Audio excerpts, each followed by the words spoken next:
After a superstar performance in the win over Kansas, Caleb Wilson, Riley Davis's own superstar, said some things that got the world's attention. You were there in person for it. I'm going to paraphrase as best I can because I wanted to play the video clip of this, but we got to invest in like a portable mic for the kid himself, Riley Davis. The iPhone audio did not do you justice. Tell me No. if I say anything wrong on this, but basically, Caleb Wilson in front of a group of reporters spun a 30-second monologue about motivation for this game and motivation all season into a shot at Darryn Peterson.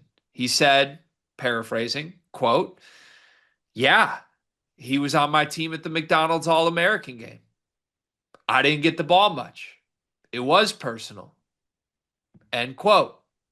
Now, Caleb Wilson outplayed Darryn Peterson, who was on the bench for large stretches of the second half and did not look himself when he was on the court in the second half, as North Carolina just dominated the Jayhawks in the second half. First off, did I frame that correctly? And what was your reaction hearing your star say this face to face? Yeah, the greater context, it was a reporter who was right next to me. She asked a great question and got him talking about the wallpaper. Because remember, he quote tweeted that Field of 68 post that had him, I think, as the fifth best freshman in the ACC or something. And he said, all of that is real. I keep a list and it's not done. Love that. Love that he's got a list. Hope that I'm not on it. Maybe Dion is. Still owes me a butter dog. But he was saying, yeah, keep a list and it's not done. And so they asked the follow-up question of, okay, so what's your background right now? And that was when he mentioned how he felt after the McDonald's All-American game when he didn't get the ball and Darryn Peterson was on his team. And when he said that, there was like this initial shock that was like, I can't believe this dude just mentioned Darryn Peterson specifically. Because usually I just think all these guys, it's kind of like the NBA, you can manufacture whatever you want on the court, but they're generally friends off of it. And I just assumed that all these top kids are friends with one another. So to hear him explicitly take the shot at Peterson, I was like, this is insane. I can't believe we're like hearing this right now that he's just not showing any filter with it and just telling us what is on his mind in the moment post win. And I have Brendan Marks from The Athletic right next to me. And I turned to him. I was this close to just saying, like, dude, I love this kid. But I like showed some restraint, showed some self-control and kept it professional. But that was what I was thinking. It almost was like uncontrollable response of just like, dude, this kid is awesome. This is my favorite player at Carolina this year, and he might be the most talented player, might even end up as the best player of my fandom, which dates back over a decade now. Remember, I didn't grow up a Carolina fan, started cheering for them later on in high school, so wasn't a fan during the Hansbrough era. Like, this is a kid who we haven't seen the combination of athleticism, length, defense, all of that, plus the ability to take over a game in a long, long time. Like Yeah. he's not ducking smoke. He's backing it up on the court, talking that talk. I love it, man. He's just so fun to cover, to interview, and to cheer for as a fan as well. Yeah, that's right. People do forget that you grew up a Duke fan. That is lost on most people. That's demonstrably false, but I grew up with some pro Duke tendencies when I was like little, but that yeah, anyway, I was just more of a football guy. I get it. You hate to see it. Listen, from one mutant fan to another. I understand what you're going through. Yeah, I one thing I don't understand that I'm going through is the simple reality that I have to come to terms with. And I'm not ready to even word vomit the sandwich of words I'm about to say. It feels so unnatural. Uh, we live in a world where a Hubert Davis player Hmm. is my favorite player in the country. Embrace it. We're here. That's just an awful feeling. I don't know what to do about it. It's certainly not what I want to be happening.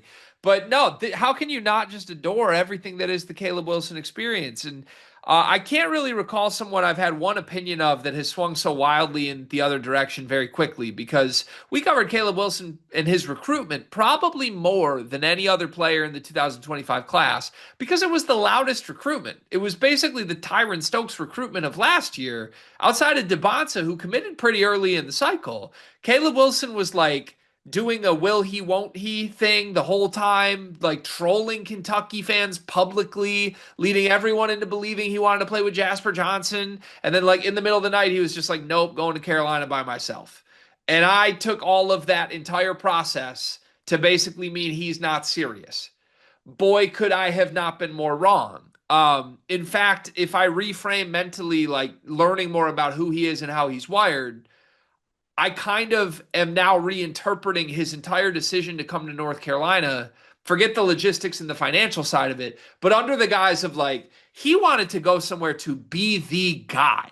He didn't want to go somewhere and play 20 minutes with other five stars. He wanted Mhm. to go somewhere to be the guy because guess what? That buddy buddy super team shit is cute.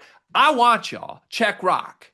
And that's just a throwback mentality that I adore. Look, he's going to say a lot of polarizing things because he's clearly a polarizing kid. I've misinterpreted polarizing things he said in the past.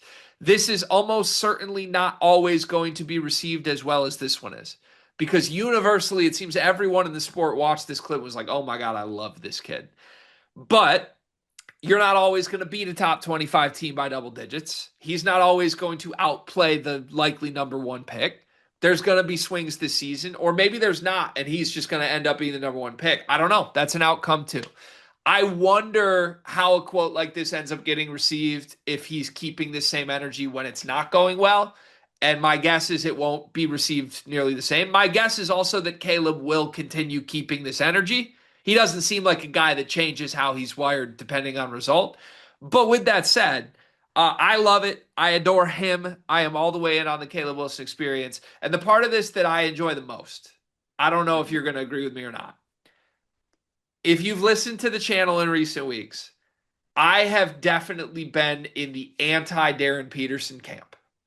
And that's not that I don't enjoy Darryn Peterson, the player. I love talking to him at Big 12 Media Day. I certainly appreciate everything he is.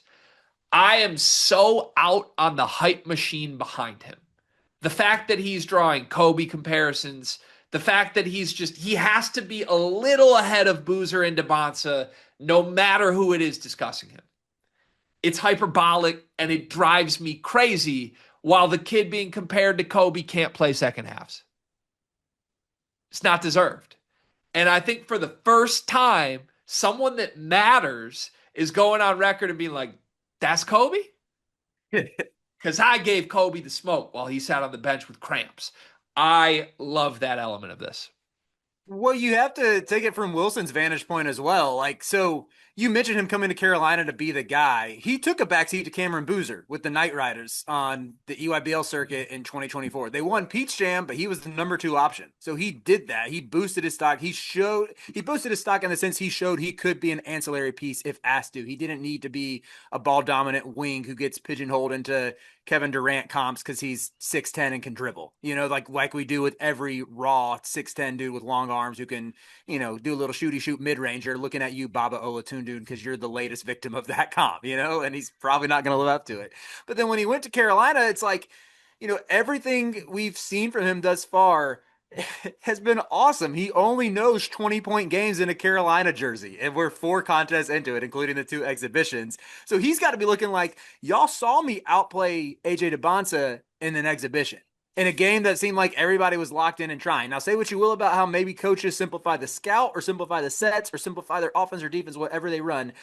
In between those lines, the guys are taking it seriously. They are playing to win. You could tell from the rotations of that game. I think you can glean at least a little bit from that. And now game two, it's still the talk. It's like, oh, it's Darryn Peterson's show, and he outplays him. So I got to think he's sitting there wondering, like, when are we going to stop talking about this big three? It's a big four.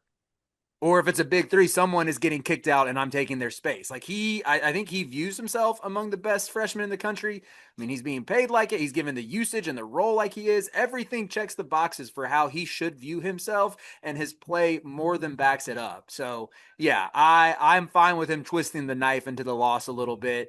Maybe it's less sweet if you lose at home to Clemson or to Stanford or to Cal or one of the bottom feeders. Hopefully he Hopefully, it doesn't say anything that comes back to bite him too much. But I mean, Carolina, Greg, think about last year and how much that team lacked personality. Like, there was no one who was saying this stuff. We had Elliot Cadeau who just. I think they lacked more than personality. Okay, yeah, fair. They sucked and they lacked personality. I think if they You. had personality, it would not have been received well. Fair enough. Well, I'm just thinking. yeah, your point is right. It hasn't been fun, and Yeah, this is fun. like last year after.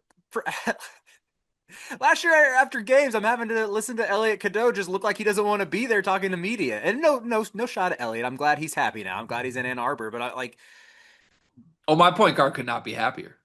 Your point guard is happy now, and I'm happy for him. I want him to be excited. I'm glad he has a team that fits around him. I probably would have been unhappy too. I was unhappy in the room with him, so like the sentiment was shared. But just to have such a quick 180 to like just the energy that's reverberating through the room it was missed over the past year and a half. That has it was truly not fun as a Carolina fan and mostly miserable ever since they lost to Alabama in the Sweet 16 and everything that transpired last year. So I have the McDonald's All-American box score in front of me just to fact check this.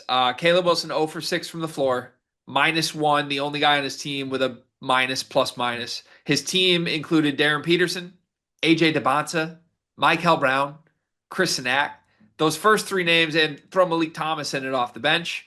The shot happiest guys in the class. Michael, Correct. Peterson, DeBonta, Malik Thomas. So not exactly a surprise that Caleb Wilson, like this actually happened. Darryn Peterson attempted 14 shots. Caleb Wilson attempted 4 in the same amount of minutes. So I think this is real. I think there's a real element of screw you. Who do you think you are from Caleb? And my guess would be you don't play DeBonta on the schedule. You've got Michael on the schedule, obviously. My guess would be this won't be the last time we hear about this McDonald's All-American game. Keep bringing it up. Keep using it as fuel.